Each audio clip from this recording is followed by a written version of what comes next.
Kia ora, and welcome to Fate of Isen Book 2, Puka Pukarua. We are a Dungeons & Dragons 5th edition podcast made by a bunch of Kiwi comedians, proud members of Kiwi RPG, Kia Mu Whakatau o Aotearoa, tabletop role-playing from New Zealand. We korero paki, we tell some jokes, hopefully save the world, and have a whole lot of fun along the way.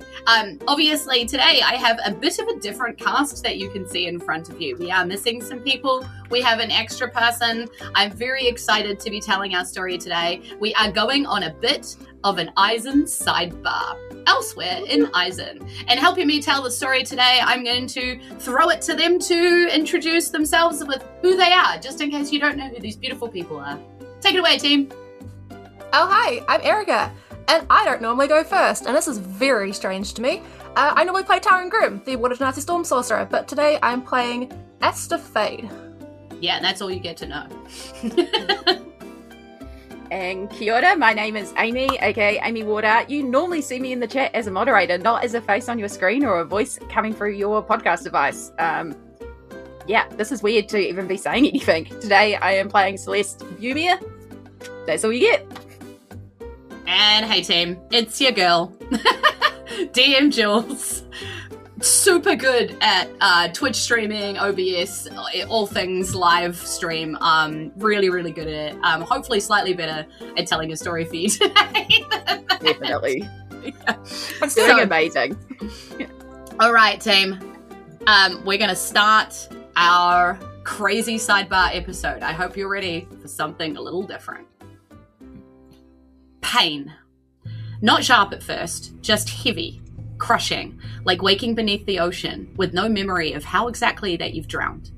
A woman opens her eyes to darkness. There's stone beneath her hands, blood on her fingertips. Her body trembles as she tries to sit upright, every breath catching like broken glass in her lungs. She's alone. Again. No guards, no friends, no family, no warmth.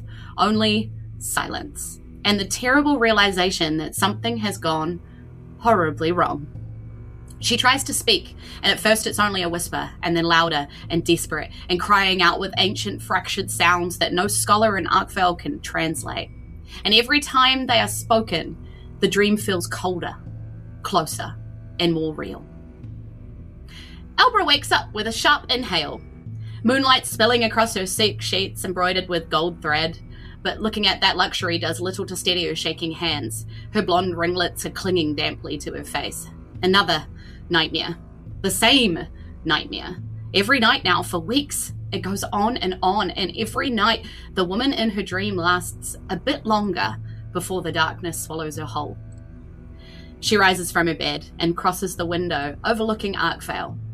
The city still sleeps beneath its lantern glow and iron gates. Safe, ordered, controlled. But trapped? Beyond the walls that far, far away from where she stands but she knows exists, surrounding Arkvale, lies the unknown. The Council, of course, of Speakers, forbids the people of Arkvale from leaving without sanction, which includes even herself. Too dangerous, they claim. But too dangerous for who exactly? Elba wonders, with a frown. Because somewhere beyond Arkvale is the answer to her dreams, she's sure of it, and maybe even the solution to her problems. But time is running out, because the plants are dying, the stores are failing, the people are starving, and they're growing ever more desperate, and every day they look to Elba for reassurance that she no longer possesses. But she'll be damned if she'll continue to play the role they thrust upon her. Nobody expects much of her because she's just a young girl, given the role of a speaker as a cursory because her parents are no longer with her. But that just means they forgot to watch her, as she learned. She knows that inaction does nothing to ensure a better life for her people. So today she acts. Not as a noble daughter, not as a figurehead, but as a ruler willing to do whatever it takes for her people. And as she dons a traveling cloak, pulling the hood low across her face, she slips into the streets in search of the only thing more dangerous than Arkvale's past. Hope. As we join a busy tavern, we find our two characters who are joining us today. So talk to me, team. Where do we find our people in this tavern? What are they up to? What's happening? We've probably just finished off, doing some sort of mission. Yeah, celebrating with some drinks at the bar, potentially. Potentially celebrating. Did we win? Who knows? We could say. I know. Should I roll for it? Yeah, roll for it. See if you won. Okay, I'll do a d6. If it's evens, good. Odds, no. Okay. It's a 2! Look at that! I told you 2 was a powerful number. There's not a lot of money in Arkvale, so what's your prize? Like, what did you, win? What did you get? Did you get paid for this adventure, or did you find something along the way? What's the win? I think it's just kind of, little things to pass the time, so we may have... I think we managed to find strings for the loot player, and now there's a pumping band going in the tavern, and we're actually got free drinks because we managed to score some loot strings. And the good loot strings too. Yeah, obviously the best. I mean, that's what we do. Yeah. Yeah, awesome. Okay, so yes, the bar the tavern is pumping because they haven't had music here in a long time, because, they haven't had the joy to do so, let alone the equipment to do so. So you have managed to secure some loot strings, and they are heartily playing in the corner, and everybody's actually kind of, in quite a good uplifted mood. The mood has been a little bit better recently, just in recent times, because as of course you know, the Arkvale Treaty is due to come to an end sometime soon.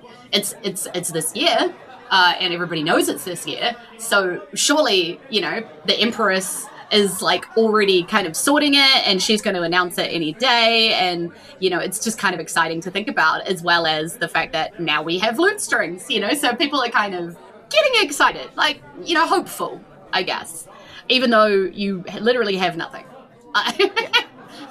There's no money, there's trade restrictions, there's travel restrictions, there's literally population restrictions, which we can talk about or not talk about, but they exist in Arkvale. We literally have nothing on our character sheets for a reason. Yeah. Barest minimum. Yeah. And Alpra Marama is the Empress of Arkvale, named for the last great king, of course, before Tajna took the throne by force back in the day, a long time ago, and causing the entire of the hate towards Arkvale. You guys don't even really remember what the big deal was. Apparently there was some big fight, and, they teach it in history, but, it's 1,000 years ago, so, calm down. Why are you still angry at us? Kind of vibes is probably what everybody's feeling, but it's all due to end. The 1,000-year treaty is due to end, and you guys are going to have your restrictions lifted, and it's going to be awesome. You don't know, you can't even imagine what it's going to look like. Maybe you'll be able to travel. How exciting. Yeah. What are you guys looking forward to in terms of the treaty restrictions being lifted? Tell me something that your character is really getting excited about. I think Celeste, who is very deep into her cups at this stage because it's been a good day. Why wouldn't she? Slams down the cup, turns to Aster and goes, I heard that food can have flavour. And soon we're going to have flavoured food. Wait, you mean more than just salt? Yeah, Is there such a thing? There's a thing called spice. There's a thing called pepper. I heard there's a thing called chocolate, and it has colour. It's not just grey and gloopy. Oh, it sounds amazing. I can't wait to get out and just see the world and try all the food. The food sounds fantastic. I mean, she sort of looks to a small bowl of potatoes that's just being kind of placed between them, that they're sort of sharing, and yeah. More than salt, more than, I guess, dirt. I mean, dirt's a good flavour, but... Extra nutrients somewhere, I guess. That's what they keep telling us. Yeah. Do you remember where we had to, heist all those dirt bags? Oh, I don't know what they wanted. What would you need so much more dirt for? Surely someone can go out and just find their own dirt. What's so special about this dirt? And so much of it. Yeah, I swear I'm still sore on my shoulders from that. That was so much carrying. It was heavy too. Dirt weighs a ton. Someone leans in from a table next door to you and is like, "Don't knock dirt. Dirt's a good flavour. Put here on your chest, mate." Oh, we're not complaining about dirt. Just carrying many, many bags of dirt. Celeste kind of looks down her top to make sure there's no hair forming on her chest. Yeah. And it's probably during this, kind of high vibe where the tavern door sort of opens up and a cloaked figure slips inside. Just what is your passive perception, Jack's crew? Not going to ask you to roll perception necessarily. 13 for me. 16. Nice, okay. So it's probably Aster that notices, just like, kind of casually, like this figure in the doorway slips in with like cloak raised and, gathered around them and hides in the shadows near the door. Like, they're not doing a terribly good job of it though. Like, so they're sort of drawing more attention to themselves by trying to look like they're sort of hiding secretly. It's very, it's not great. Yeah, Aster's gonna pick up a potato and sort of like be like, and gesture to the figure, so Celeste can sort of clock the figure via potato. Yeah, they just came into the tavern. They look a little very familiar with potato language. Yeah. Gotta talk somewhere. Yeah. Towards Celeste, towards the figure. We're gonna have to keep an eye on them, I think, because they look like the most fun we've had in a while. I know, it's pretty fun, but they look like they want something. Do you think they want potato? Oh, wait, do you want a potato? Not our potato, but very, very startled figure, and sort of comes closer and pauses and sort of scans the room like they're supposed to be scanning the room, and then they like, you see the shoulders slump a little bit, like, and then just sort of. If you're like looking out for weapons and like. You obviously, you know that there's a pit trap there, there's like a dagger up there, the poison's over there. Yeah. Also, weapon checks at the door, so leave your... Yeah. So, like, if this poor figure could shrink any more, then they already look like they want to. They would be. Like, you almost see them frozen with indecision as to, like, when you point out all these different, like, areas around the room, and they're like, and you see, like, a very careful stepping now, like, around things, and like, careful! Yeah, it like, totody creaks to make a loud noise. If you're trying to stealth, you gotta avoid that bit. Yeah, the figure kind of nods, like, this hood's still like way over their face, but you see them nod and then like overly cautiously step on it, like doesn't really get the the vibe of you guys making fun, It's very... Aster, can we keep them? They're adorable, they're so baby. Yeah. I do quite like them. They're so much fun. As I said, we need something that's more than potatoes and more than dirt. Tell us, what's your name? And as this figure eventually plonks into the chair next to you, you hear a very soft and tired-sounding voice that says, I shouldn't really tell you my name. I'm not really supposed to be here. But, I know yours. Who's been talking? Wasn't me. Were you talking, Celeste? Who would you talk? Maybe. I have a lot of alcohol, but potato wine's pretty good. Yeah, very good. So, you're Celeste, Boomer? I've only seen it written. Sorry. Close enough. Yeah. Celeste and you're Aster Fade? Greetings, yes. Right.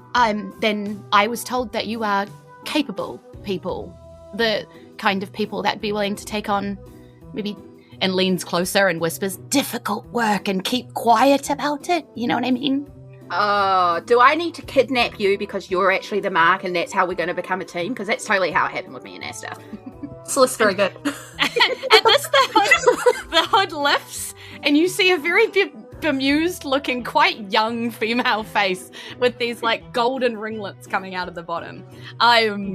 Like, do you think that you would have seen the leader of Arkvale at any point in time? Like, do you think that you as people would know kind of who this person was? I'll leave that up to you. Like, have you seen pictures or... I think Celeste actually has. She plays a little on the dumb, but she is actually quite intelligent. So, yeah. Yeah, and Aster would also have seen around, not like directly so nearby, but from, the crowd would have definitely seen. Because there's definitely some like public opportunities and things that this wee girl has done, but she's always like kept away from the crowd, she's got a lot of handlers kind of around her at any given time, and always looks quite young, and like always in these giant puffy pink dresses that make her look like, an actual princess. Like that's kind of the vibe, And so like you've definitely never seen her in a tavern by herself and with this dirty great big robe kind of coating everything. And you look down and you realize you can just see snatches of a very pink satiny material kind of hiding underneath this cloak. Yeah. Oh, Celeste kind of takes the tip of her dagger and kind of like gingerly starts to like lift up and look at the pink puffy dress and go, I mean, if you've got a vibe, stick to it, but it really does make you look like a potato. And she looks down and she's like, I didn't really have time to get changed before I left. And if I'm found in town, I guess at least I look like me. That's always good. I mean, we can take this to another a room or to the behind the tavern. There's a lovely little like stone bench that is good for potato eating, but is also good for chats. So we can head outside. Potato throwing as well. This is very true. Yeah. She nods and she's like, I'll be led by you. I don't really do this. We'll take our potatoes and like I'll link my arm through her and sort of like usher her towards, I guess, the back door area, if there's a back door to the tavern, just into like a back alley type thing. I feel like this is your tavern. Like you guys come here a lot. So like you just, kind of walk on through like, sup, Nigel? Pick up 3 more drinks, take them with me as I follow behind. I will just keep an eye out just in case anyone's like paying too much heed because of who she is. But sure. Yeah, you I'm can pretty sure everyone's you can roll me a perception check of the tavern or an investigation check or whatever. Investigation, please. That is a 24. Nice. Okay. There is a couple of people who are staring at this person like they are a bit odd, but they were kind of working their way through the tavern, trying to sneak through a bustling tavern that could see them. So I think everybody just assumes that they're a bit crazy. And so when they see you pick this person up to take them outside, they're like, kind of give like a, back to them, which if you're listening, that's waving your hand and giving the wink and Yeah, 100%. Like, there's nobody giving you a suspicious vibe. There are people who are paying attention who might remember that later, but yeah. So outside, she sort of sighs a little bit, pushes back her cloak a little bit more, and sort of balances the hood up. And she's like, "Okay, yeah, it was. It smelled a lot in there. Does it always smell like that?" Yeah. Well, welcome to the town part of Arkvale. I mean, you're up high. A lot more than you're down here with us. Yeah. Potato? I'll offer her a potato. She takes it and then she looks at it confused and she's like, doesn't it usually come like sliced or... Oh. Wow. Is this... I pull out my rapier and go, so you want it sliced? Yeah, I can arrange that for you. No, she's like, no, I'm sorry. Calm down, you're fine. And I'll just pick one up and like throw it in the air. You know that tomato thing where you like slice it mid-air? Yeah. Yeah. Okay, roll me a dexterity saving throw. Sure. To see how fast and well you can do this. That is 17 plus 7, so 24. Yeah, it's absolute pro style. You slice it and it comes down, all kind of down on top of each other, and then she picks it up and it's like springy, like that one where you slice it on either side. Spiral potatoes? Yeah, and it's like accordion springy, and she's like, neat, the chefs at home don't do that. And so she like munches on a potato. Yeah, looking delighted. Anyway, so work? Will you take on my job? I mean, what type of job are you inquiring about? We do loot string collection or other types of work if you need a bit more than loot strings. Yeah, and at this, you finally sort of see her kind of settle into herself, like a little bit more confident, a little bit more like serious. She was very lost in that tavern, but, she puts on a face of like determination in front of you and sort of centers herself and can kind of get a glimpse of maybe like the ruler that she will be when she's a little bit older again, you know? Because she is quite young right now. She's like 16. So baby. I told you, she's a baby. Yeah. I need something retrieved from, well, there's no easy way to say this, beyond Arkvale's borders. And yes, I know officially that nobody leaves without the Council of Speakers' permission, but unofficially, she looks at you and kind of hesitates and cocks her, head to the side, knowing exactly what she's about to say is serious. Well, people are going to die if I fail. Well, that's a reason to take on a mission, I suppose. Look, it's my problem and not yours, and if you don't want to do it, you can absolutely say no. I am not the kind of person who is going to force somebody to do something, because I believe that everybody should have a choice in their destiny. But if you agree, I'm going to need you to leave immediately, because someone's going to notice that I'm gone, and the sooner I get back, the better.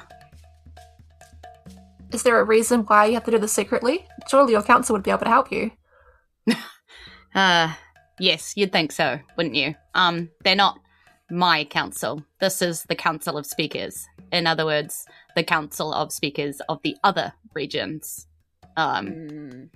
They are the ones who dictate who comes and goes, and they often find it is not convenient for them for anybody to leave Arkvale, as you well know. How many petitions have you made in the past, and how many have been successful? Well, then how are we supposed to get out if it's trapped at the borders with council politics? Well, there are some advantages to being the Empress of Arkvale. I have a way. Okay. So we get out through this way, and then we are getting a... Yes, this bit is a little tougher to explain. I need you to steal our treaty. I mean, at least it's light. I imagine a document is not a bag of dirt. Yeah, but it weighs more emotionally. Why? Yeah. Why? Why? Yeah. Yep. You'd think I know what was on the treaty, wouldn't you? I'm the Empress of Arkvale. I should know it quite well. But the truth is, I've been petitioning the council to read the treaty since I understood that it was going to end this year. I want to read the clauses. I want to understand it so that I can fight for us. And she pauses when she says this, because this next part's pretty, you can see her kind of fighting. She's like, will you promise not to tell if I tell you something bad? I don't want to take away Arkvale's hope.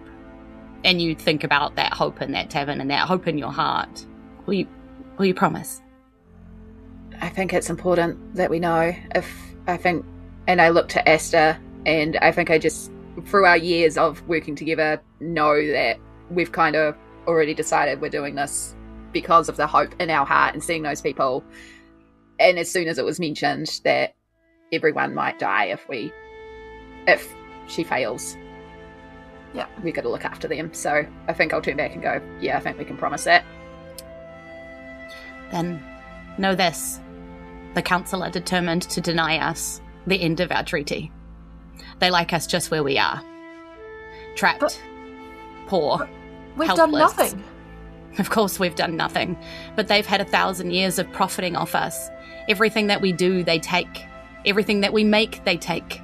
Because we can't possibly have anything of our own, because who knows what we might do with it, right? You've got a bug under your foot. Why would you let that bug climb onto your shoulder and irritate you when you can keep on squishing it under your foot? And I know it's because they won't let me see it. They call me a small child. They tell me that it's matters for people more experienced, older than me. But if I don't fight for us, then who will? We should have a copy of our own agreement. They keep it in the council halls. They keep it under lock and key because I have petition timing to come and go to the council hall. They always say, oh, dear, your timing is going to end if you don't get back to Arkvale urgently. So there's never enough time for me to see it. I know that they're hiding something from me, and I just need to know what it is. Because if they're hiding it, then maybe it will help us. I see. If we're caught, though, do you get in trouble? Because we wouldn't be any knowledgeable. Well, we wouldn't know that the treaty was kept there. So she looks at you and she kind of looks really sad at this. And she's like, I'll have to deny all knowledge of your existence. I'm so sorry. And you know what happens to people from Arkvale who are caught outside of Arkvale without petition. So don't get caught. It's death. Or, yeah, don't let them catch you. Got it. this could be the adventure of a lifetime. It could be fun. Hey, maybe we can finally taste chocolate. Oh. Yeah, and you would know that everybody from Arkvale is branded upon birth to brand them as from Arkvale. There is literally no hiding the fact that you are from Arkvale too. They will just check for the brand. Yeah. So, yeah. She's asking something pretty major of you. Okay, so pass through the border that nobody can pass through. Pretend that you don't come from a country that no one's been able to pretend they don't come from. Get a document that is thousands of years old, guarded and protected, and holds heaps of secrets, and then somehow get back into the country and get this to you in your protected palace with all your guards. Yeah, I mean, it sounds completely doable. Yeah. We'll see you or we won't see you. But, yeah, do you have any advice for anything around the council? Do you know? How far do we have to travel? Far. I have a thing for that too. I help where I can. I can't do it myself or I would. They monitor me too closely. That pink dress is not made for travel. You're going to spend weeks trying to get the dirt off that dress that you've gotten from your cloak, by the way. And then I will pick up the rest of the potatoes and I will pass them to her, and I suggest when you get back, you smash these into the dress and just pretend that, like, you were looting around the kitchen and that's where the dirt came from. It may buy you some time, you know. And I will take one of the potatoes and start smashing it into her dress to show her. She's like kind of horrified at this because, like, she is a bit of a princess. Like, she is, you know. You're really too clean to be down here, hun. You should really, really keep the cloak on. You're too clean. But as you're kind of doing this, she sort of can't help but sort of break into like a giggle. You know, she's like, I don't think this is quite what I expected when I heard about Celeste and Aster, the adventurers. But I mean, we've only really adventured around town, but we do what we can. Okay, well, then at least I can explain why I was missing dinner, perhaps. Okay, thank you.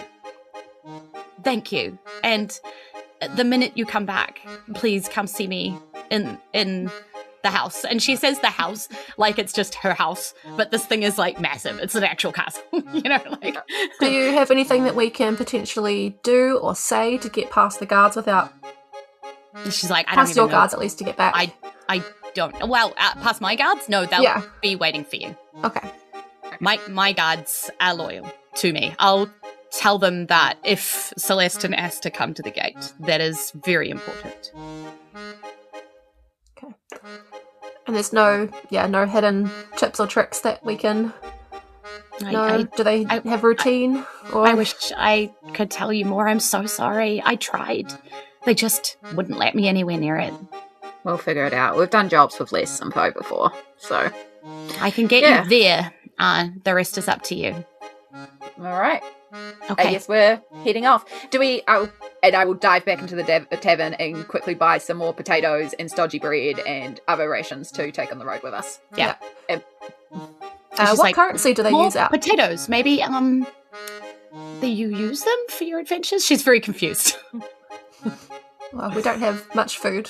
We don't have much money either, so. I mean, I could buy porridge, but porridge doesn't really travel that well. Yeah. And after a while, it kind of we goes could sticky. Source stuff on our travels, I guess, but.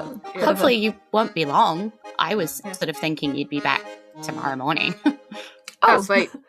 We said far travel. I was. No, it is quite far. Oh. Well, tomorrow morning? Yeah. Do you know what? If you head over to, and she kind of explains this particular bridge, and there's like, you know, you can kind of get right underneath it. And she hands you a bit of a key, and there is like, you know that there's like a little gated area, and it's kind of right in the outskirts of town. Like, this bridge probably used to go to outside, but now it just kind of dead ends at a wall. Yeah. So nobody really uses it anymore, apart from, there's some graffiti around it where kids have like painted on it, but yeah, but there's like a little locked off area there. She gives you the key to that. She goes, go here, and that will explain everything. Okie dokie. And she nods and she's like, good luck. Well, thanks. Good luck, you too. And then she goes to leave, and then she turns around and she just gives you both a hug. Oh. And she's like, you don't know what you're doing for everybody. Thank you. I'm glad there was a for everybody in that, because it was about to sound like an insult. Yeah, because I still don't quite know why I'm doing this as well, but we are going to help people. Yeah. And then she kind of hustles off. And like this time around, you see her hustle, kind of actually pull the rope back up, look back one more time, and then just sort of blend in with shadows and disappear. Like, she's obviously not too bad at doing this outside. Like, she's used to running around in alleyways and things, hiding from people, but in a crowded tavern, she did not know how to do that. Yeah. Oh, she's cute. I like the fact that she thinks we need a key. This is also true, but we'll keep the key anyway. Maybe we can sell it later, or... Yeah, you never know. And I'll put the key in my pocket and start heading towards the bridge. Yeah, she doesn't know. Yeah. So you kind of make your way towards this particular bridge in the town. It's like, getting quite late at night now. Like sort of moon's quite high, but still brightly lit. It's a nice bright moon. It's a nice clear night. It looks like it'd be a lovely night for sitting outside and having some drinks at the tavern and stuff. But, you've got a mission ahead of you. So you make your way to this area. You see now that there is like a boarded up piece around this bit of the bridge that kind of dead ends and heads into the wall, and almost looks like a part of the wall. You could almost think that this was like a construction rope off, Yeah, like that vibe. Yeah. What do you guys do? Wow. Do you use the key or do you ignore it? Well.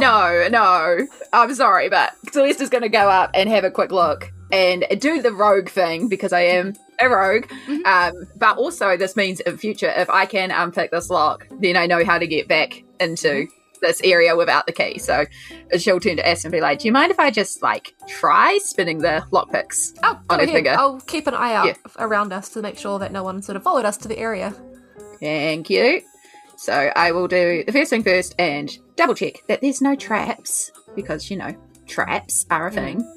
And if this is fancy people stuff, then maybe they would trap it. That is where are we? Investigation is a 19. I rolled a 10 plus 9. Nice. No, definitely no traps here. Sweet. You do get I like to think that sometimes rogues can pick up on magical vibes. Yeah, especially as an arcane trickster rogue. Yeah, but you're not just checking for traps, you're checking for weird magical kind of wards and sigils and things like that. And you're definitely picking up magic vibes, but it doesn't seem to be trap vibes. It seems very it's some other school, basically. Interesting. I mean, I could technically cast Detect Magic. I mean, if you feel like it's a good get. It takes 10 minutes, I mean, you don't know if you have the time, but you assume you have the time. But I'll pick up, because as well as the potatoes, pick up a couple beers and hand one to Aster and be like, you want to pretend we're just having a chill drink? Absolutely. And I will plonk myself down on the ground with the beer and a piece of chalk and start pretending to sketch out while actually ritual casting Detect Magic. Yeah. And actually, nobody even comes near here. Sometimes the kids do, but not today. You know what I mean? They're all busy elsewhere, clearly. Yeah. And so, quiet moment passes as you do this and you cast magic. You're definitely picking up, now that you're sort of looking at this thing, there is an illusion cast in this particular area, but there's also seems to be a spell cast with a trigger. So, presumably something to do with this lock, because it looks like this lock dispels the illusion or gets rid of the illusion or does something with the illusion when it's used in a certain way. That's kind of what you're seeing. I have a sneaking suspicion that if I don't use the actual key, we're going to set off some alarms because it's linked to the key. And since I have Detect Magic up, would the key also be? Yeah, the key is definitely ringing. Yeah. And I kind of swing the key and I'd be like, damn it, but suppose good to know. Oh, I guess don't lose the key then, if we have to get back. Yeah, darn. Oh well, good to know for future. Maybe I can figure something out eventually. And I will put away my lockpick tools, very sadly, and put the key in the lock. There will be more opportunity, I'm sure. Heist. But, Heist. Yeah. So you put the key in the lock, basically, and turn it. And something quite odd happens in front of your eyes. Like, as you turn it, it's like all the scaffolding and fencing and the various equipment that's been like set up here kind of like it almost like pulls into the keyhole, like it's being sucked in, like it's a crumpling piece of paper, like in front of you. That's how it kind of looks, like it's being dissolved into the keyhole. And then this like shining energy appears in front of you, and it looks like it is now portraying a portal that is set into the edge of underneath of this bridge. That definitely wasn't there before. There is a giant portal here, and what you can see above this portal is council chambers in big lettering. But there are a bunch of like up down like kind of buttons next to this portal. Well, that's certainly illegal. Yes, sort of signifying that like it might go elsewhere potentially. Yeah. Oh, we definitely need to keep this key. We have to keep this key. This is so fun. Okay, well, should we go through? It's an adventure after all. Heck yeah, and I'll take my bottle and cheers, Aster. Cheers back. Clink. Yeah.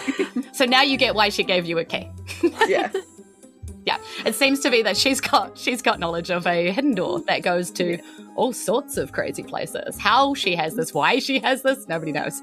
And if you had somebody sneakily watching you as you go to leave, not saying you do, not saying you don't, you didn't do any checks, so you I said I was looking out for perception stuff earlier.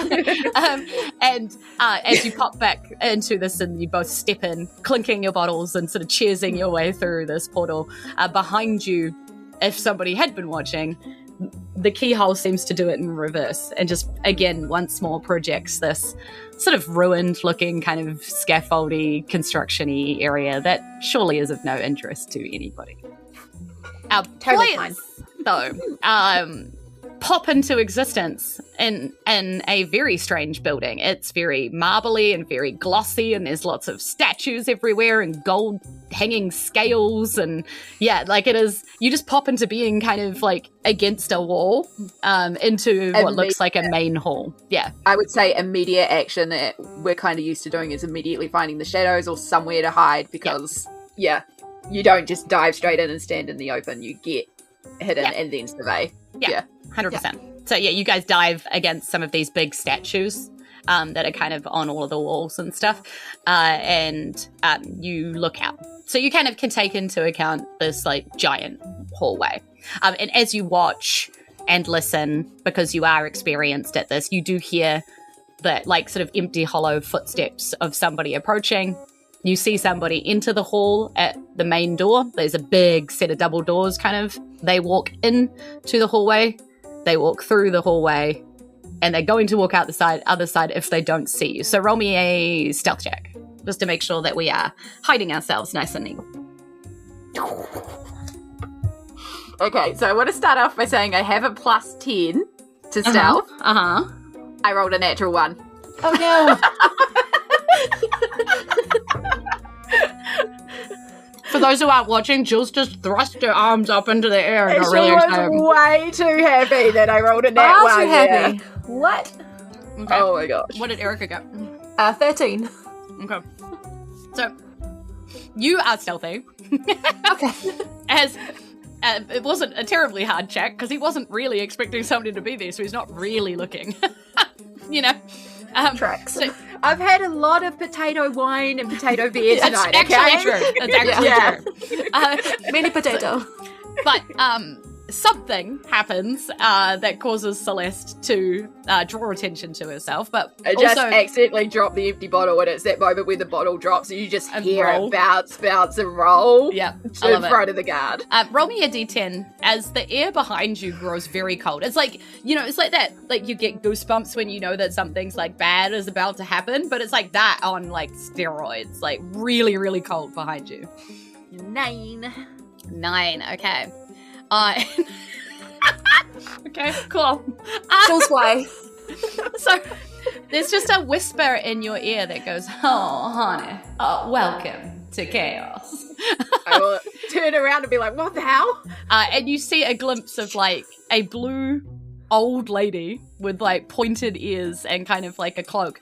And as you're looking at her, her face grows a little less old and some of the wrinkles like wheel away. And she's like, I can feel it now. Like she's like feeding off that or something. And then she just kind of winks out of existence.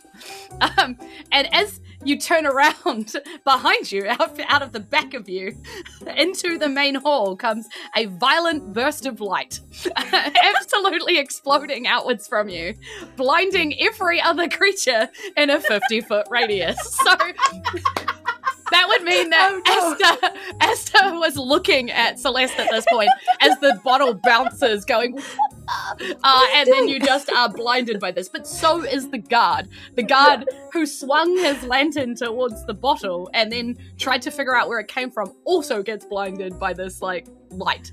So the three of you, well, not the three of you, just the two of you, because Celeste isn't blinded because it came out of her back. It turns around, though, and the other two, like the guard, is also going, oh, my eyes! Ah! Celeste will, first of all, go, wow, that's a new kind of magic, and then go, okay, cool, and then pull out the rapier and just run to the guard and just try to straight knock them the frick out. I'm trying to do non-lethal damage, but I want to shut this guard up while I have a chance and they can't see me. Makes sense. Okay, we're going to say that you get a surprise round because he cannot see you. Perfect. Which means if I'm rolling at surprise, I'm rolling at advantage. Mm-hmm. Sweet. It means that I rolled a 9 and I'm working with my rapier, so that's +7, so 16. Do you technically get sneak attack as well afterwards? Yeah, because I've got advantage. Yes. That's why I clarified. Yep, you definitely hit. Cool. So that's 1d8 and then 4d6. Okay. So 5 + 4, so 9 points of piercing, well, technically bludgeoning because I'm using the butt of the rapier to knock him out, plus 9, 10, 12 points of sneak attack damage. It's a 21 total. Which sneak attack, I believe, I could be wrong, but I believe can't be non-lethal. Oh, okay. But the bludgeoning can be. Okay, cool. So essentially you do 12 points of actual damage to him. I give him some permanent brain damage. And then 9 points of, like, non-lethal, which basically finishes this guy off. So he just hits Dick. He was blind, now he's unconscious on the ground, and he's also, like, quite injured. Cool. So I will look at Aster, who is possibly still blinded. Still blinded. She's not looking at you, just saying. Yeah.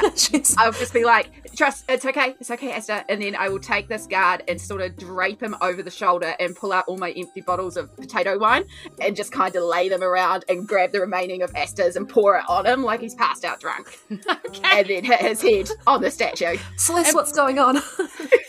Yeah. And then you can whisper just to hear Aster. this and, like, you're very confused. Your sight is returning, but it's just, like, it was so bright. You've kind of still got spots at the moment. Yeah. He's just had a really fun time. Totally had a fun time. I see. I'll take your word for it. It doesn't look... that head wound doesn't look very good, but the drinking part looks fine. Yeah, he's still breathing. He'll be fine. That's good, because, we don't want to draw any attention to ourselves. Minute 1. I don't know what happened. There was, like, a lady in blue and then light out my butt. I mean, that's a new one. You know I do some weird stuff, but that's a new one, okay? That is new. Why didn't you do that when we first met? Because that's fascinating.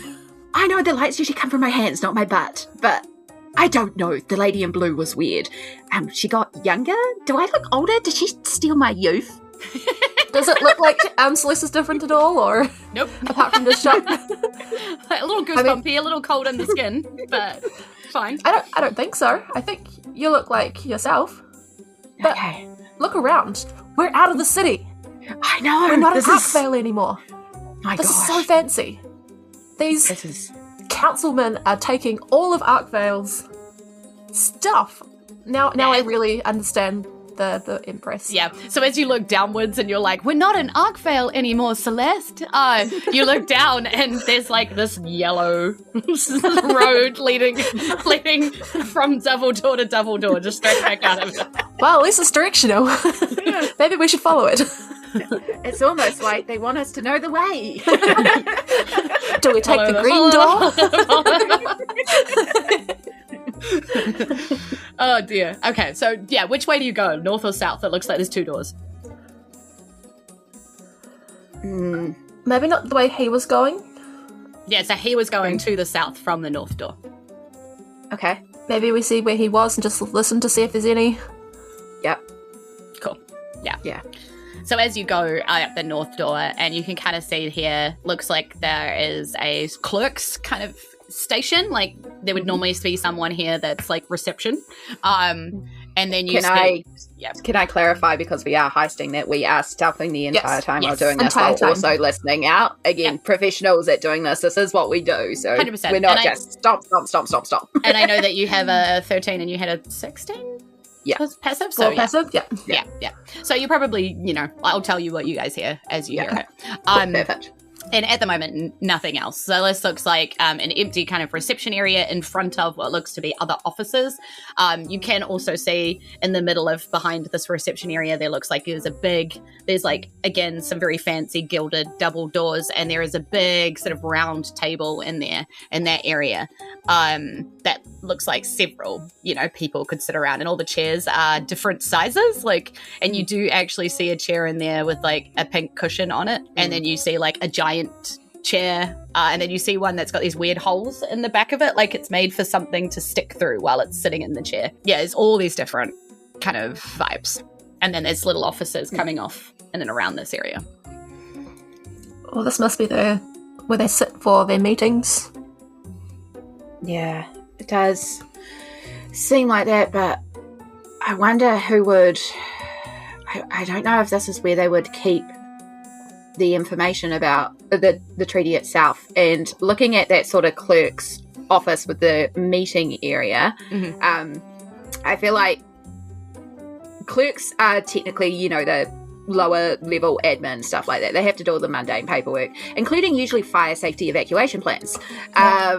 So I want to see if there is any sort of general map or any sort of like important documents here situation. Not that they would be like, you will find our precious, most guarded items here, but Yeah, but you do actually go to the clerk's desk, and he does have these stacks of what looks to be like little pamphlets of like, so it's your first time visiting the council halls, kind of here's a wee little like history of, what has happened in the council halls previously, blah, blah, blah, blah, blah, and there's their little map. Like that you are here, little map, kind of. Perfect. Is there anything that could look like a key or pass for the key that we got given to the portal? So there's probably a couple of key things to note. There is something on the map which just highlights as staff only. That looks like it would be sort of the other way to where you went. And there is like big court kind of room also labelled here where like court, like literally cases or things are decided with like people can come in and watch. This is where all the serious crimes are kind of taking place. Like think high court, district court, because most of it's dealt with in their own regions and their own towns. So it must have been pretty bad if you come here. I was meaning more like a physical key so I could swap out the actual. Nah. Okay, gotta try. Okay, so staff only is a potential. Potentially. I mean, is there anything that looks like... Because, I mean, a document is 1,000 years old. Yeah. It must be under some sort of glass box type thing, maybe on display, or... Yeah, well, high courtroom seems like the sort of thing where they might pull out the document, or the staff only, because it needs to not be for public viewing if, I wouldn't keep it in a document in the area, though. Yeah. I don't think it would be in the meeting rooms. The only other place I can think of is it would be in the offices, but who of the officers would it go for? I mean, it's not... And you didn't get given any names of anybody particularly. Yeah. If we're looking at the court document, the documents on the clerk's thing, is there like a list of names of councilmen? Or is there... I mean, it lists the speakers of each of the areas, so you basically have a list of like all the different speakers who meet here regularly to decide the fate of Isen. And Yep. No pun intended, or but no pun intended. Is there like a head of the speakers, or like, the number one, or someone who would be the basic mediator, basically, or it's kind of written like if like there is a fight going on about that. There is like certain council speakers who are just happy being obviously listed on this thing as speakers. And then there are certain speakers who are like, Speaker of Bruce, but also, and they have additional titles to make them seem like they're more important than anybody else. But there isn't like a clear, even the way that they're listed on the form, it was quite obvious that they had to have 3 or 4 columns in order for people to not be listed at the top. Hey, look, this one, it's actually an acronym. Arkvale Reservoir Scenic Advisory Excavator. That could almost be us. Maybe it's not for us. Yeah. I guess you got to keep yourself busy. I don't think it's in the offices. I think we're probably better to head the other way. Further in. I mean, it's such a sacred document. If they haven't had a chance to show the Empress while she's here, it's potentially further away from the council chambers.